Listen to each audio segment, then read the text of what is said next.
Le conservatisme tient en une seule proposition.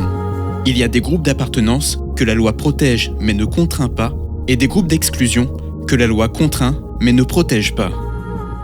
Frank Willhoite, compositeur. Gardez ça en tête. Et bon épisode. Faire prévaloir le bonheur plutôt que la joie, référence au premier épisode, marque la préférence libérale qui refuse tout lien et n'y voit que contrainte. Le libéralisme est le lit du ressentiment. Si le fait que les prolétaires puissent être des connards vous arrête dans votre anticapitalisme, je me demande pas seulement si vous avez une façon anticapitaliste de b***er. Je me dis que voilà le pro-chevalier qui veut seulement sauver ceux et celles qui le méritent. Voilà celui qui veut que ses dons soient utilisés selon ses termes par ceux et celles qui les reçoivent. Celui qui veut que ses impôts soutiennent seulement les têtes qui lui reviennent. Dois-je préciser que le libéral est un individualiste ?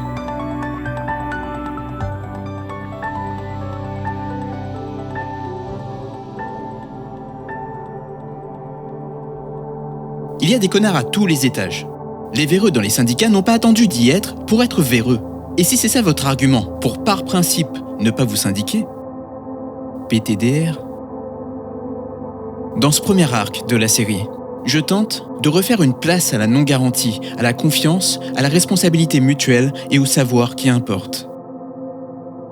Le dogmatisme politique rigidifie des principes et rigidifie un groupe autour de ceux-ci.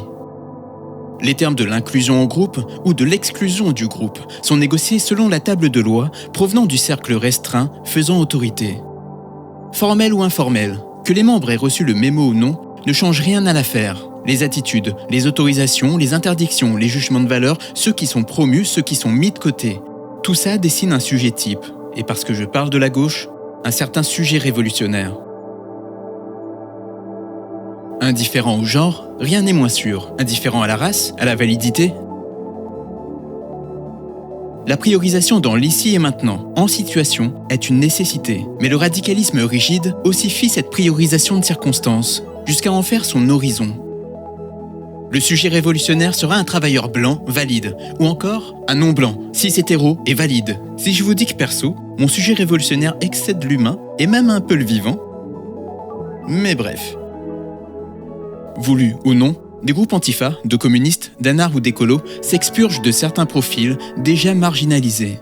Sous l'effet du schéma militant, qui ne cesse de rabâcher la ligne idéologique, la performance militante devient une seconde nature.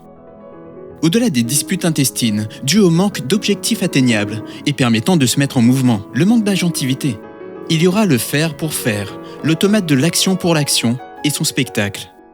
On va pas se mentir, le matérialiste est devenu depuis longtemps ici le pire des idéalistes. Il en allait de la préservation de l'intégrité de son groupe et aussi de l'intégrité de son ego. La ligne dogmatique est devenue une vérité qu'aucune circonstance ni aucune voix ne pourra altérer. Mais bon sang de bois, si le concret de la lutte c'était des leçons de philo, ça se saurait. Hop hop hop. Comme disent les Anglais, au contraire. Le problème est que personne ne verra le dogmatisme à sa porte, tout comme personne ne voit la ligne misogyne ou raciste dans son cercle. Vous voulez qu'on parle de LFI ou de la CGT ? Comme si c'était les plus navrants ? Tout ça c'est uniquement pour les fanboys de Mélenchon ou des saucisses grillées, vous croyez ? La facilité de dire qu'un tel est hors sol ou déconnecté par simple désaccord idéologique est tentante. C'est ce qu'on entend systématiquement, car personne n'a le temps. Lorsque le terme intersectionnalité a été mis en circulation chez les militants de gauche français, peu ont eu le temps de comprendre avant d'y plaquer son imaginaire et de prendre position. Pour, contre, Black Blamber mais avec les LGBT ? Le problème n'est pas d'être encore à ce stade, mais d'y être encore après des années à militer.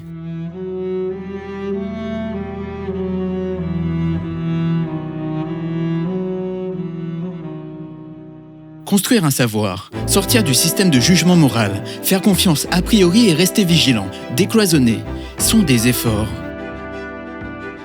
Des efforts auxquels ne consentira pas la gauche des valeurs. La gauche qui aura sacralisé et réifié des principes qui alors s'inséreront indifféremment dans un paradigme libéral, social-démocrate ou staliniste. La gauche des valeurs de gauche.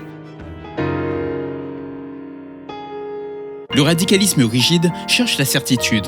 Les débats devront trancher le vrai du faux, absolument. Et puis de cela dépendra l'inclusion et l'exclusion.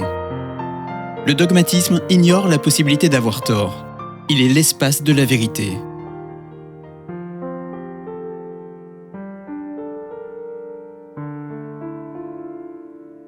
Au final, j'aurais décrit comment le conservatisme peut germer et être légitimé sur un sol dit de gauche. L'ensemble de tous les départements artistiques se joint à moi. Et je rigole. C'était pour t'embêter. T'es toujours grave. Abonnez-vous et soutenez-moi sur Ko-fi.